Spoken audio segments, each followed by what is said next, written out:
6항 어떤 사람들이 믿지 않는 이유.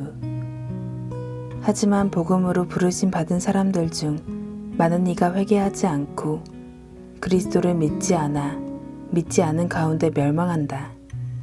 이것은 그리스도께서 십자가에서 드리신 희생제사에 흠이 있거나 충분하지 못하기 때문이 아니며 전적으로 그들 자신의 책임이다.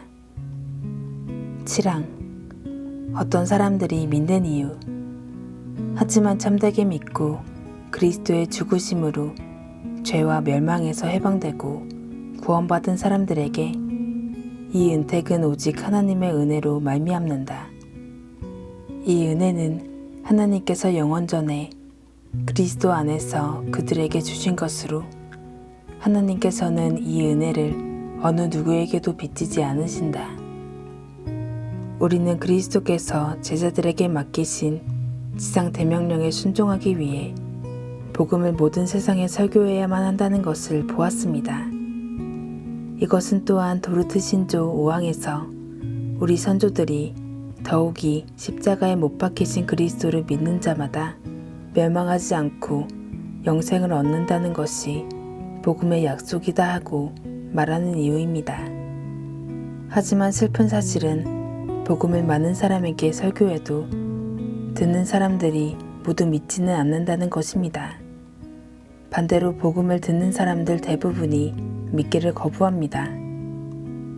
이단 알미니우스주의자들은 정통신앙을 따르는 자들에게 당신들은 믿지 않는 사람들을 비난할 수 없다.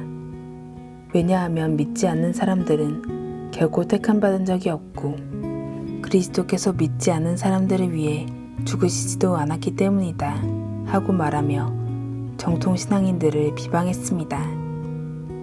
알미니우스주의자들은 믿지 않는 자들에게 책임을 물을 수 있게 해주는 것은 오직 그리스도께서 모든 일을 위해 죽으셨다는 무제한 속죄교리나 보편 속죄교리 뿐이라고 말했습니다. 보편 속죄교리만이 죄인들을 변명할 수 없게 한다는 것이 이단 알미니우스주의자들의 견해였습니다. 믿음의 선조들은 이 주장에 동의하지 않았습니다. 선조들은 제한 속죄 교리를 계속해서 믿었고 그러면서도 죄인들이 복음을 믿지 않을 때 죄인들에게 완전한 책임을 물을 수 있었습니다. 선조들은 다음과 같이 썼습니다. 하지만 복음으로 부르심 받은 사람들 중 많은 이가 회개하지 않고 그리스도를 믿지 않은 가운데 멸망한다. 이것은 그리스도께서 십자가에서 드리신 희생제사에 흠이 있거나 충분하지 못하기 때문이 아니며 전적으로 그들 자신의 책임이다. 죄인들이 잃어버린 바 되는 것은 그리스도의 속죄에 문제가 있거나 속죄의 충분함이나 능력이 부족해서가 아닙니다. 3항에 따르면 그리스도께서 이루신 속죄는 온 세상의 죄를 속하기에 넘치도록 충분합니다.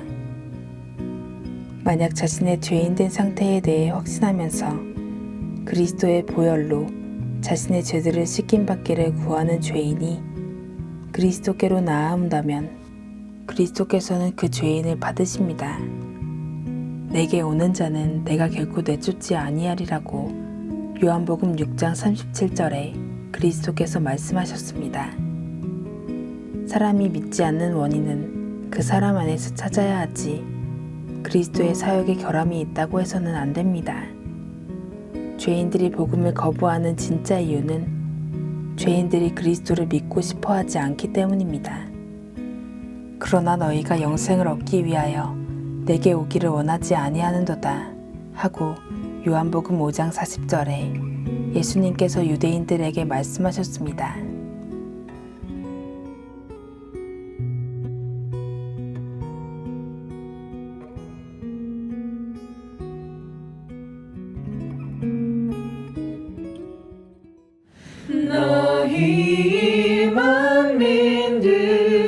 들어 손바닥을 치고 즐거운 소리로 하나님께 외칠지어다.